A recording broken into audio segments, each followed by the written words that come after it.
Welcome to the Wellbeing and Career Web podcast. I'm delighted to be chatting with international educator and author. She's been teaching writing for over 25 years. Her clients include business and non-profit organisations in the United States and around the world. Her new book, High Value Writing, Real Strategies for Real World Writing, helps businesses writers boost their confidence by writing clearly, concisely and with intention. And on today's podcast, we'll be chatting about writing with confidence. A very warm welcome to the podcast. I'm going to say this as best I can. Erin Lebacqz. How did I do, Erin? You did great. You got it. Wonderful. Okay, let's get this started. Where are you right now on planet Earth?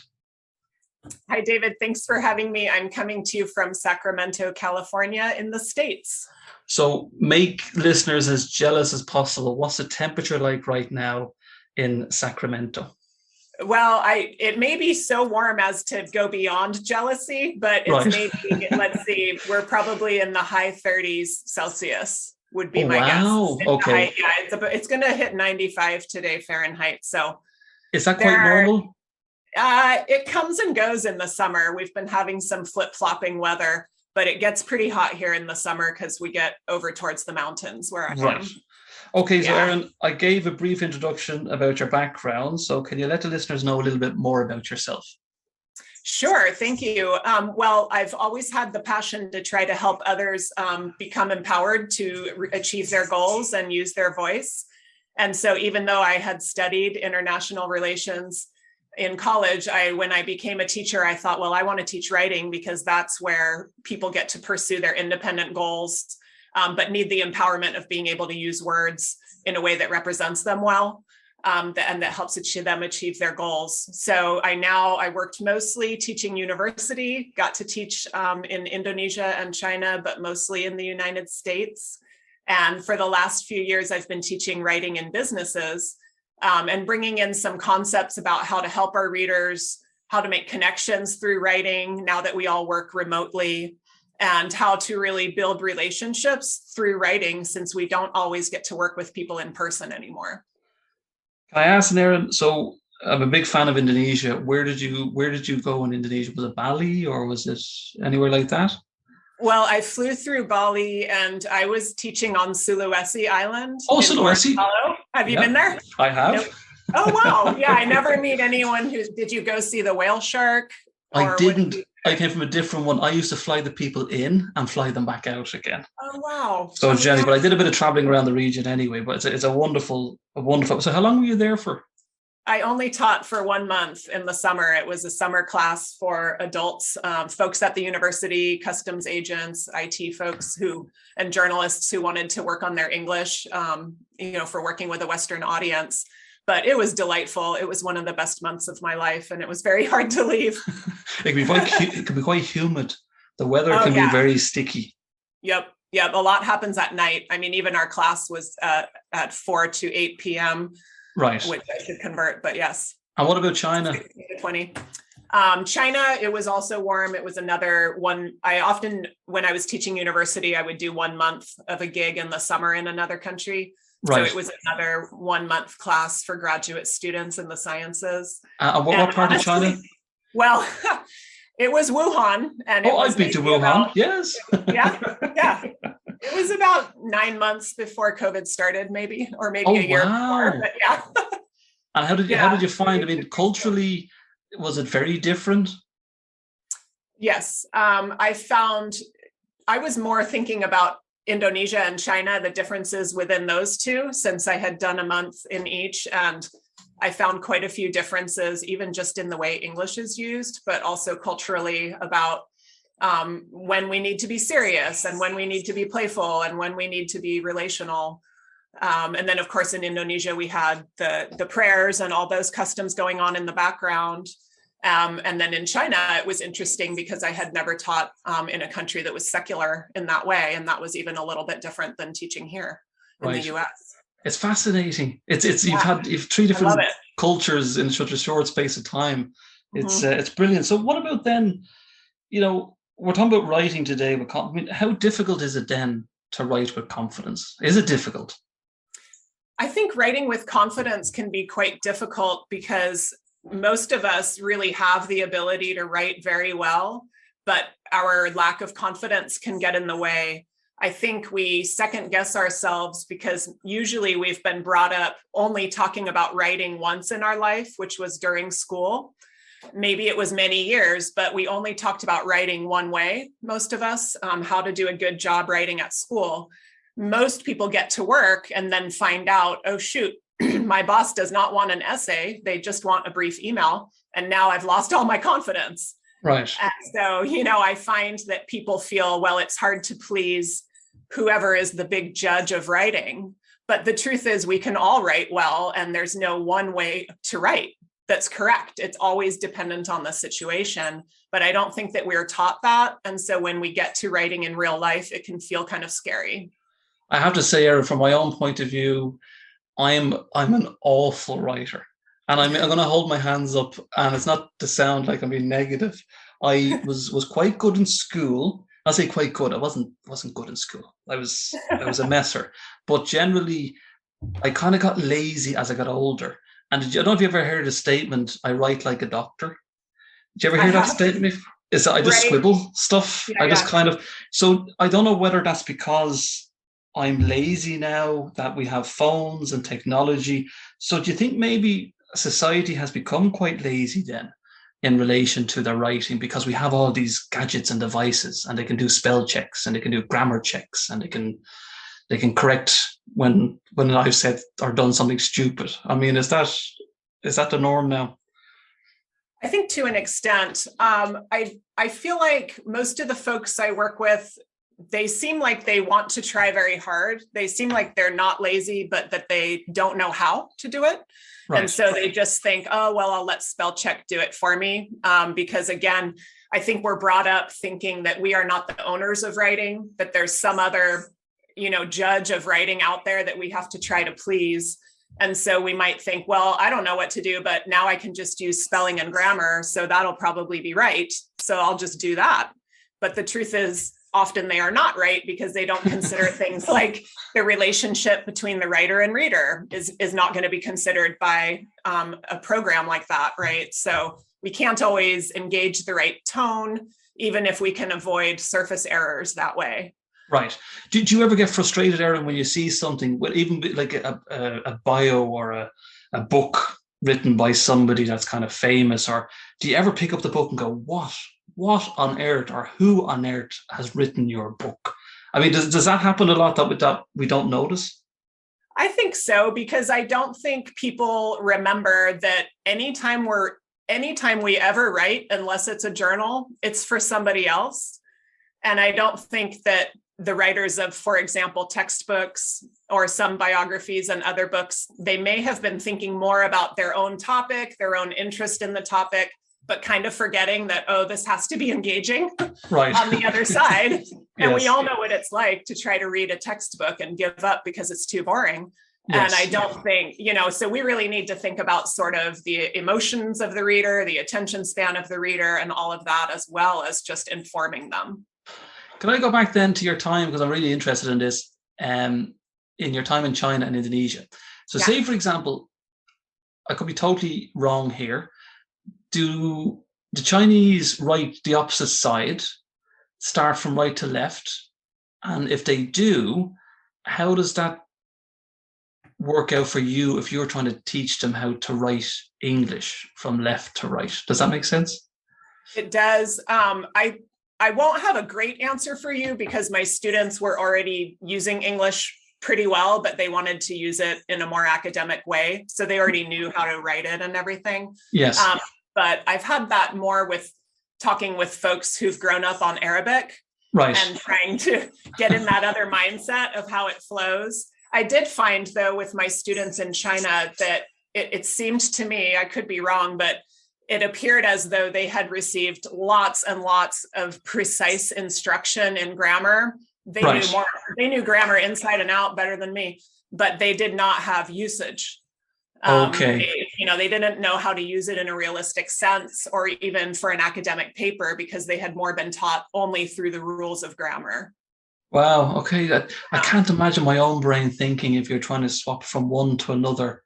Right. Yeah. It's well, I can't bear thinking. It's something alien for me, if you know what I mean. It's how would you find that? I mean, have you experienced that yourself, having to study or possibly studying other languages or other writing techniques? Does that ever pop up with you? You're kind of like, well, Jesus, I mean, I'm teaching this, but they're used to this, and how does that work? Yeah, well, when I was teaching writing there, it was quite different. They told me my instruction was quite different than what they were used to. Right. And I had to adapt to them. And one of the big differences actually was how much we talked about the writing, because I think many people had been instructed to be quieter and think of the teacher as the one with the knowledge. Okay. Whereas I think of the whole group as the people with knowledge. All of us are readers. We all read texts, emails, magazines, books. So we're all equal in terms of understanding that we need to think about our reader and what it feels like as a reader. But the group I worked with was not used to engaging out loud with the teacher as much. It's brilliant. It's listening to you there. It's brilliant. It's you've great knowledge and experience. So what about then? Generally, the biggest fails in writing. I mean, I know we spoke about maybe bios and different cultures and different writing styles, but what are the biggest fails? I think one of the biggest fails I've been talking with folks about lately, and it would apply in any kind of writing, is delaying information for your reader. And that could be you're writing an email, but you don't say the main point until the third paragraph. Or it could even be with a sentence, and that sometimes we're not sure how to start and we feel nervous. So we end up starting a paragraph or an email with, "This is to inform you that," or "It is important to consider," or "There are many reasons." Those slow lead-ins that delay the real information and the reader has to wait till later to find out. Right. I think that's a fail, because these days we really can't make our readers wait for information, because they might not wait. They might just leave and go read something else. Right. Everybody's busy. So we have to inform people right away, or they might disappear. And I talked this morning, I had a class with some folks who had been in college recently, and they said, "Gosh, I'm trying to get used to the fact that I was taught to write this long description, and now people just want the information right away." And that's one of the big fails, is that we all think, "Oh, I should be really beautiful with my writing and lead up to my point." But in the world, we mostly just want to learn the information right away.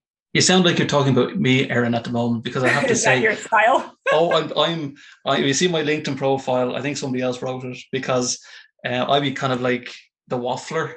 I would be telling them like the full kind of like story, building it all up without giving them the relevant information, and they'll probably just get so bored with me that they just kind of move on very, very, very quickly. I know I was looking at one of your YouTube videos, and similar to what you're mentioning now at the moment with regards to maybe techniques or a process to help with confidence in writing.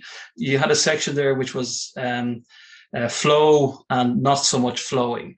So can you give an example of maybe, say, an opening statement, maybe of a CV or a job application, to get that information out as quick as possible?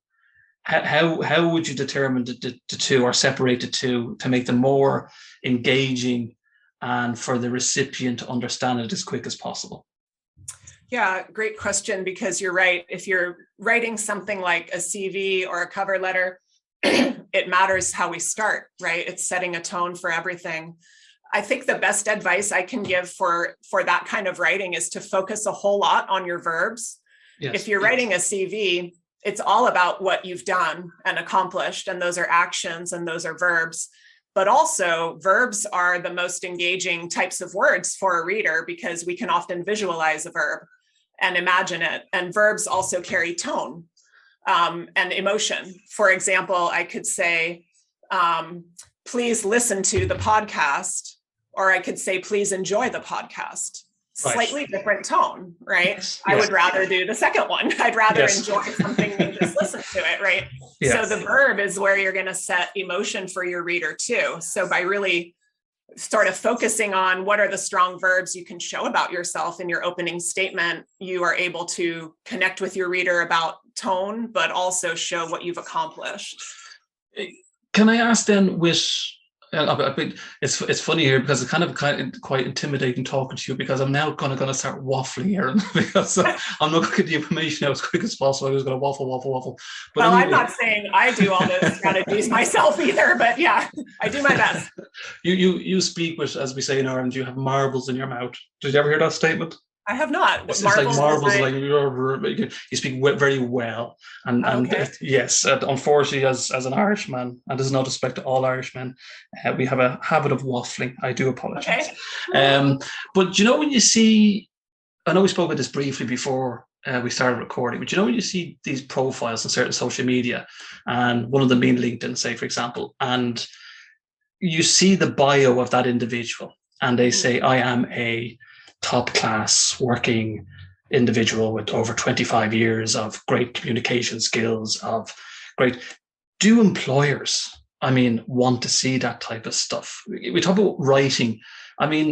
Is it just waffle? Are you just better off having 3 sentences to say, I worked in aviation for 10 years. I have experience in, trying to get at Erin. You're trying to grasp for attention. You're trying to engage with them. It just seems to be, and I'm only using LinkedIn as one example, but this could apply to CVs or anything. But is it just waffle?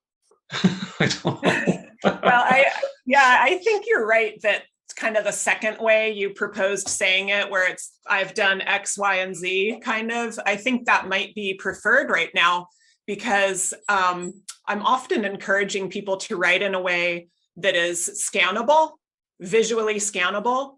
And right. Maybe we can employ more bullets for that kind of thing, because unfortunately, maybe it's not unfortunate, it's just realistic. We have to adapt our writing based on cultural changes and based on the moment, right? And we know that people are really busy and worried, and so much is going on in everyone's minds right now that I wouldn't maybe trust a reader to read 4 big paragraphs on my LinkedIn profile. Right. I might rather create something that they can scan with their eyes and see, oh, look, a bullet of their experience. Let me look at that bullet real quick, but I don't have to wade through all of the writing to get to what I need. Right. So, well, why do you think this maybe has happened where, do you think it's just probably individuals, possibly in your own opinion, that are trying to sell themselves for this position? Do you deal with this a lot, maybe with some of your clients? Are they just trying to sell themselves so much that it just kind of comes out like a novel?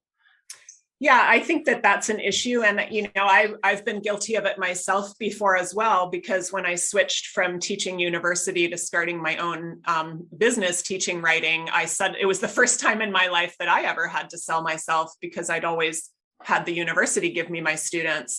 And I was even told, don't make it all about what you think is important, but make it about what they think is important, which is a generally good rule of thumb for writing, right? It's not for you, it's for someone else. But I think we all get so concerned. Oh my gosh, I'm applying for a job. I have to show all the great stuff about me or they won't want me. But the truth is, we want to present the writing in a way that works for them and meets their interest and needs. Right. And so it's helped me to kind of switch lenses. And if I think through their perspective, what are the 3 relevant things I can say instead of maybe the 20 I would have said if I didn't filter it through the needs of that reader? Right. I've just made a note to myself, Erin, delete, modify LinkedIn profile ASAP. Okay. So, what about them? We spoke about the grammar, like in a CV. We said with time, and people might have the time now to really look through all the main points, but does a future employer, in your own opinion now, do they actually care so much? I know we're here talking about writing with confidence and high value writing, trying to get strategies, but does it stand out for somebody? Because at the end of the day, and no disrespect to any employers, but the employer mightn't understand the grammar themselves, and they mightn't understand the writing themselves. So the effort of putting that into an application or a CV, do you think it's important? This is a great question. I really appreciate it, because I think, just a super quick background, I think often when people hear writing, they're thinking about grammar, but that's really not the most important part of writing at all. Grammar is just the surface. And the way you connect with your reader is more about what you say and how you say it. In general, I think I'm biased towards not caring about grammar as much as other writing teachers. However, I've seen in my classes, people are different, right? You've got your people who say, oh, who cares? As long as I get the point, I don't care. But every so often I'll talk with someone who truly does judge people by grammar still. Right. And so it's kind of about thinking about who's going to be looking at this, and do I think that that's going to be a value of theirs? Okay. When I'm working with folks and we're all from different countries, and we're kind of like, none of us are going to care if somebody messes up their verb tense, because we know we all use different languages. Yes. I'm not going to worry about it. But then if I'm turning in a resume where I know the person, there are certain things they expect in that way, then I'm going to worry about it for that reader. Right. We spoke with then just before we started recording again that, and I probably was quite blunt about the whole thing, especially we have the great resignation at the moment, and individuals are maybe job hopping a little bit more. So how would you maybe suggest in a cover letter or a CV to say to an employer to not waste the employer's time or the interviewer's time or the individual's time? Because we see a lot of marketing, and the marketing said this job is amazing, this job is this, and then 4 or 5 weeks later, the candidate is gone. So how can you maybe get that across in a letter to say, look, I want this job, but I'll be gone. But here's the truth. Yeah. If it's not as advertised, I'm out of here. Right. Well, I mean, that's a really important thing for people to start talking about, right? Because we have the trend in the US, we call it ghosting, where somebody, they get interviewed. Like most of my friends, Erin, yes, they ghost. Your friends have ghosted you. Yeah, we're seeing candidates, applicants, even people who've been hired or gone to onboarding, and then they just aren't there on the first day. Yes. And so I think you're right. It's time for us to be able to communicate honestly between applicant and employer, because it's a waste of everyone's time to just go through the process without the transparency, and then they disappear later. Yes. So I think ways that we can clarify in our letter, kind of our needs, but without being pushy or messing up the relationship. I often talk to people about how we can write critical, negative information without ruining a relationship, as long as we write it in what I call productive phrasing. Right. So instead of saying, if you don't give me 3 new projects in the first year, I'm going to be upset. We could say, when I experience new projects, I get really excited about my job. Okay. So we're able to still say something honest and maybe negative, but we can do it in a way that's constructive. Yes. That's very well said. It's quite a good way. It's like the question when you get in the interview, what's your strength or weakness? Yeah. And as a weakness, you go, well, I get angry at night when I don't get fed, or I don't. You're kind of like, no, don't say that. I get irritable with people. Well, everybody people always just lie in that one, right? They say, well, my weakness is I care too much. I care too much. I work too hard. So, without being unfair on employers here, because someone will probably listen to this where they go, it's all about the candidate. But can the employer as well, let's come from their angle, how can they then bring that across to the candidate to say, look, this is a great job, but the reality of it is that you're not going to be working every morning. You're going to be working late. You're going to be working weekends. How then could the employer then to give them a 50-50 chance of this podcast anyway, that we're being fair to everybody? Right. Yeah, we have to work with all sides. Yes. Yeah, I think for an employer, the job is then it's maybe a harder job for the employer given the market right now. And quick side note, one thing I've heard people sort of complaining about job postings is, what does the term entry level really mean? Yes. And I think that's something that needs to be parsed out and explained more, because often I'll see sort of memes or jokes where a job says, entry level pay, blah, blah, blah. And then it'll still say you need 5 years of experience. Yes. So it's very confusing for people. Yes. What's that all about? When did that start? I feel like, it's been a while here where all my young friends and my daughter's generation, they think, well, how do we get the first job when they all say that? Yes. And so employers, I think it's very smart for employers to be honest. And I think applicants are becoming savvy enough to notice the honesty. Yes. And to really be able to explain, these are the possibilities of what your job will entail. And also another thing that we can do writing a job description is speak respectfully, but honestly about both the employees and the duties. Yes.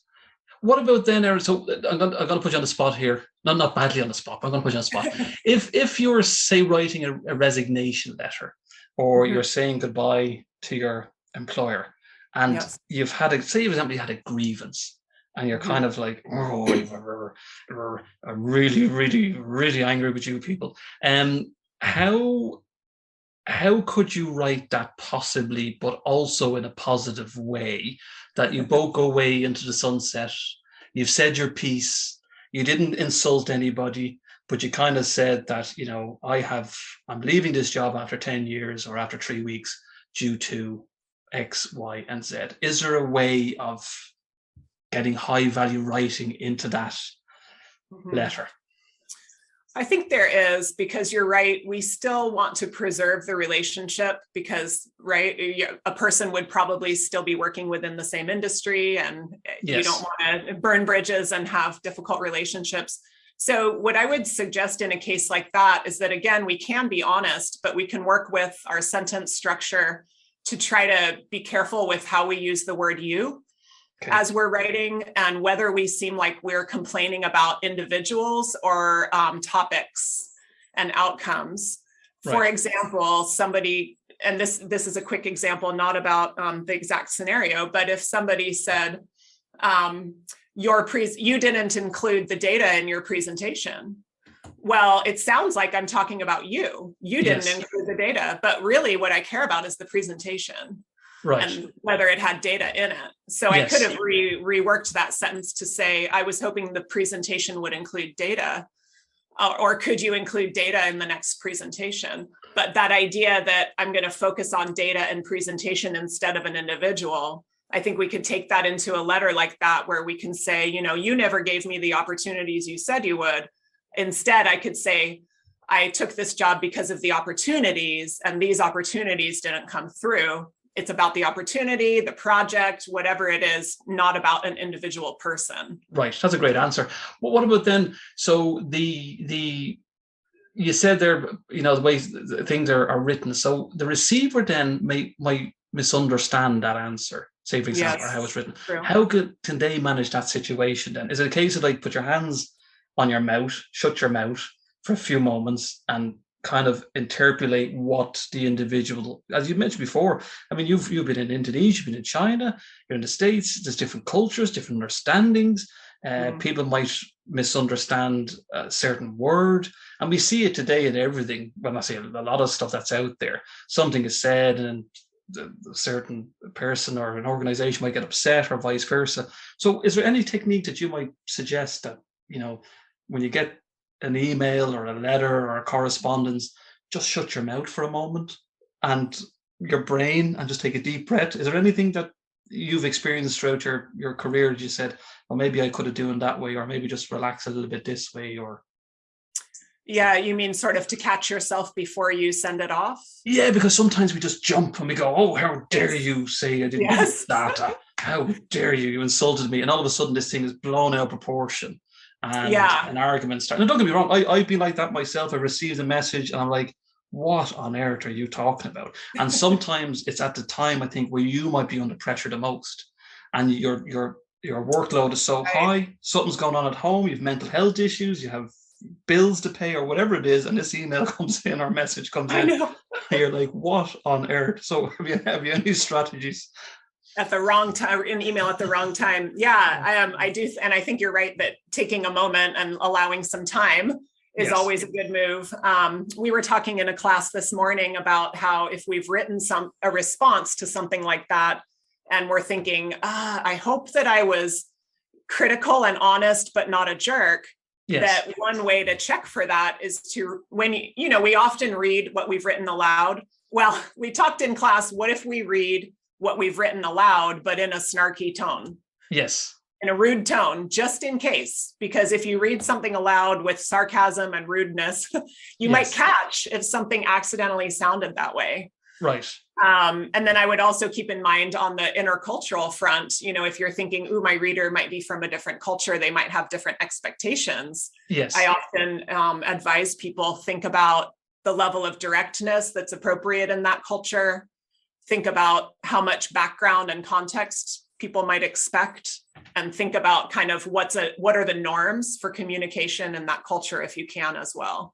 Yeah, that's a great answer. It's just trying to give a realistic insight of what the world is really like out there. And it's kind of like, we receive text messages, even WhatsApp or Signal, you receive a message and you're like, what on earth is this person talking about? And the poor person could have been walking down the street in the rain and they've just trying to send you a quick text message as quick as possible. Right. And it comes across as if they're so abrupt or they mean something different. And all of a sudden then an argument may start or a disagreement, and how dare you? And has that ever happened to you, Erin? Has it? Tell me it has. Oh, of course. Yes, definitely. And then I have to stop. And, that's interesting you bring it up, because I've been talking in my classes and videos about writing EQ, bringing emotional intelligence to our writing. Yes. But I've been thinking lately, we also need that when we read. Let's bring some, give a little latitude to the person in case they didn't mean it like that. Right. Yes. Yeah. One of my colleagues had gone back to Brazil to see his parents and got a text from a friend. They were going to meet for a beer. Neither of them remembered to text each other, and they didn't get a beer together. So the next day, my friend received a text saying, well, since you didn't text, we didn't get together. Oh, and right. he thought, wait a minute, you could have texted too. Yes. So yeah, I think it happens all the time that we wonder about the person's intention when we read. And it's helpful to assume benevolent intent when we can. So that's why everybody, you need to get in touch with Erin and she'll put you right. With all your text messages and your videos and everything else, your Facebooks, she get you sorted out. So, Erin, you're the author of High Value Writing. What can readers then generally expect from the book? Is it like a guideline? Is it step by step? How give us a little overview of the book.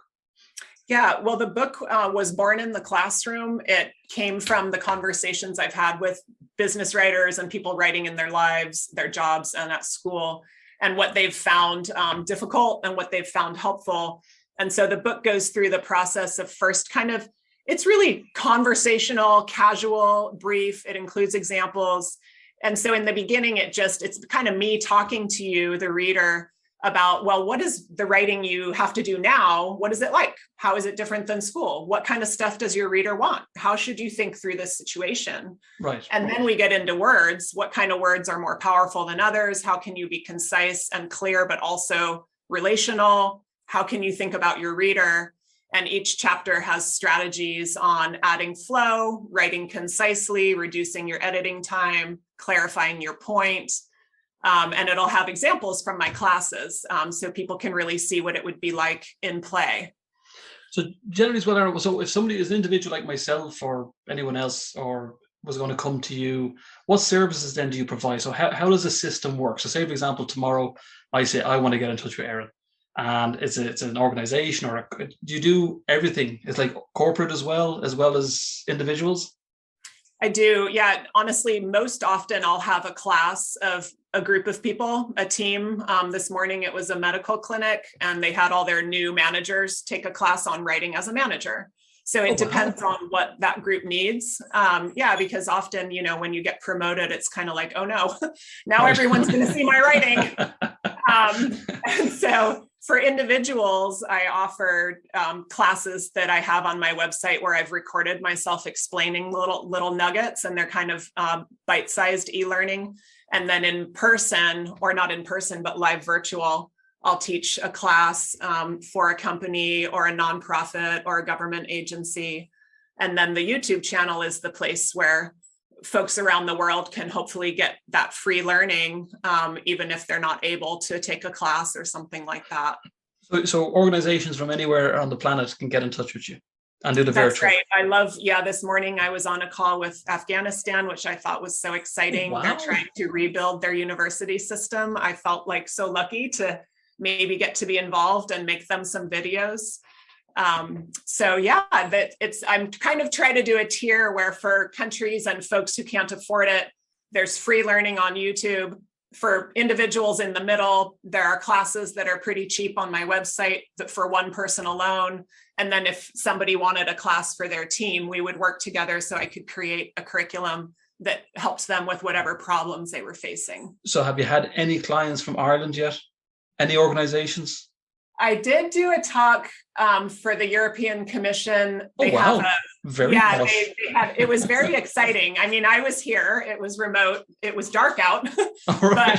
but they wanted a talk about clear writing for their clear writing team and their editors. And that included a couple people from Ireland, but I haven't gotten to teach in Ireland yet. Come on, Ireland organizations. There's lots of you here. Come on. My name's Erin. Get on to Erin. I'm looking at your website here, Erin, and I'm being rude. I am listening to what everything you're saying. But your website is highvaluewriting.com.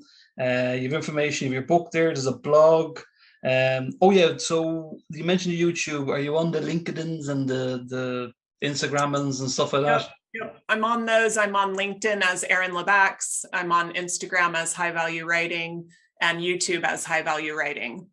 You have some great stuff there. Looking at your blog, you have school versus work writing to build communities. How is your writing EQ? Top 3 writing goals for 2022. There's so much information there. As you mentioned, that people can, if they're really interested in writing and improving and educating themselves, it's pretty much all there. I think I asked you before, Erin, do you have any cringe joke that you want to tell me about writing before we go? Is there anything? That's great. I was trying to remember. I mean, I'll tell you, the most common joke I hear is the one about the panda. Go on, tell us. It's commas. And my students will bring it up a lot. They say that a panda eats shoots and leaves, right? They eat bamboo shoots and bamboo leaves. So they eat shoots and leaves. But if you put in commas, it would say the panda eats shoots and leaves. Fair, that very cringe word. Violent pandas that nobody expected. I hear that one a lot. Or the other one is let's eat, comma, grandma. But if you take out the comma, it sounds like we're going to eat grandma. I have to say they're very cringe-worthy, and I appreciate you sharing it with me today. It's amazing with the comma thing. I was pulled up on that only recently about the commas, and you know what it is?